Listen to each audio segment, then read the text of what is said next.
Hey, Julia Barzyk here from Wise Investigator. Wanted to check in again on the topic of the uncertain times that we are facing in the research community, especially for those in university research like faculty, now that we have this new administration going and putting all of these new orders and instructions out there. So as I said in the video I made about a week or 10 days ago, it is going to take time to see how all of this plays out. So since I made that video, we got more bad news, which was the instruction to reduce NIH indirect cost to 15%, but just within the last couple days, we learned that that was blocked in 22 states, maybe more is coming.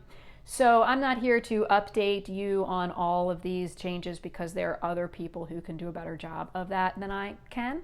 And what I want to do instead is focus on the lens that I look at all of this through, which is that of the individual PI, what actions they can be taking, what mindsets they can develop to get them through, so to get you through these stressful times with as little damage to your psyche and your career as possible. Okay, so one piece of advice for you is to keep up with emails from your institution and organizations like professional societies, other trusted sources. These are going to be your most up-to-date and most accurate pieces of information for you to keep up with. So I know that many emails are coming into your inbox all day throughout the day, and it's totally normal that, especially if you're not in the process of submitting a proposal or that's not top of mind, you may just gloss over those emails and not open them and not look at them. Well, now would be a good time to actually read those emails coming from your administration, coming from the research office, and make sure you don't miss important pieces of information there.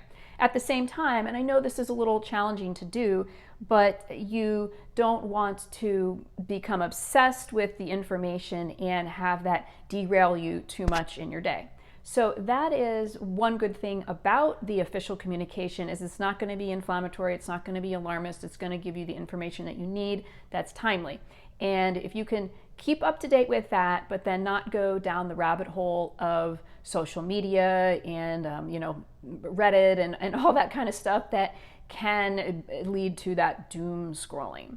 So if you do find yourself in a doom scrolling type situation, there are engineering controls that you can put into place. For example, there is an app, Freedom. I'm not affiliated with them, but I heard about that from one of my kids and actually started using it to block news websites and some other social media type things that I felt like I was spending a little bit more time on than I wanted to, especially with this transition. So after I kind of felt like I learned enough of what was going on and I had a mindset for how I was going to approach the months ahead, I did use this app to block things that I don't want to spend my time looking at. And then I have a window of time for me. It's 5 p.m. to 7 p.m. That works for me because that's a transition time for me after my work day.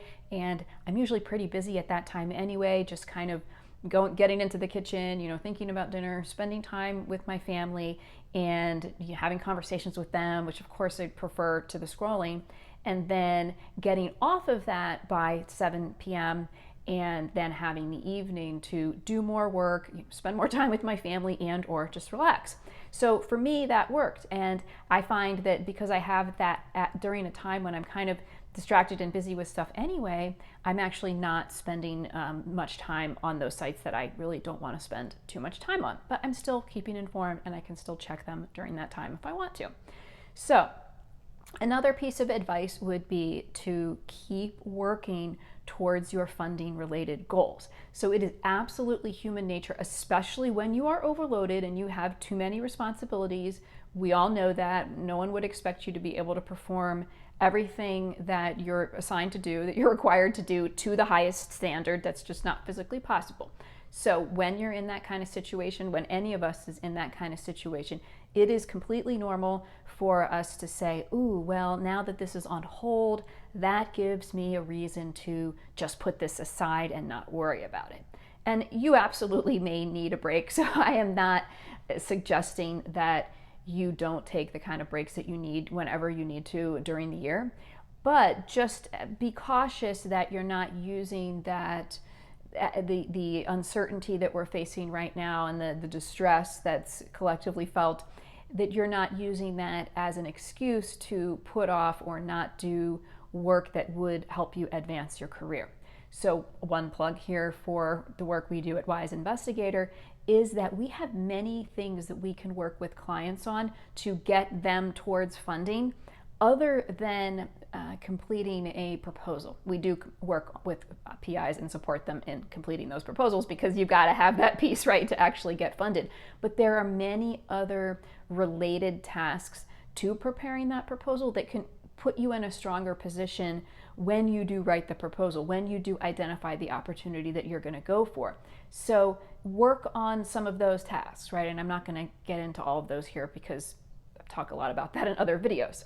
Okay, so lastly, just be aware of when you start to have reactions and feelings that are very fear-based. That is completely a normal thing to have occur. You know, I actually saw an email that caused a little bit of that reaction in me this morning. So, you know, when I feel that feeling come in, that's anxiety, or you could say fear, then be aware of that, because we are never going to be at our strongest when we're operating from a place of fear.